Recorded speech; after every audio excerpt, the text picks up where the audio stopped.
السلام عليكم ورحمة الله وبركاته. في تدوين لها عبر حسابها الشخصي، ردت الكرونيكيز والإعلامية التونسية بيا الزردي على التصريحات الأخيرة للممثلة خولة سليماني مؤخرا في برنامج لاباس على قناة التاسعة، والتي قالت أن تصريحاتها في برنامج أمور جدية لم تكن شخصية، وإنما يتم كتابتها من طرف فريق الأعداد، ومن بينها بيا الزردي كرهبة كاترين.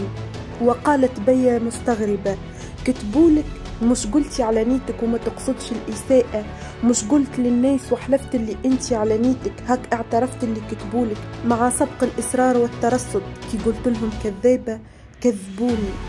وأضافت واصفة إياها بالكاذبة وقالت: مش مجرد فدلكة كذبتني قدام الناس ومثلت دور المظلومة، قول لهم شكون كتبلك باش تمثل دور البريئة وتقلب الرأي العام ضدي، عيب عليك، أحبل الكذب قصير، ربي بالمرصاد الأمثالك.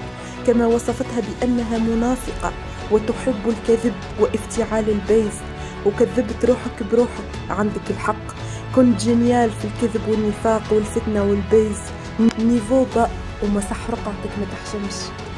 وإلى هنا أستودعكم الله الذي لا تضيع ودائعه، ولا تنسوا الاشتراك في القناة وتفعيل زر الجرس ليصلكم كل جديد.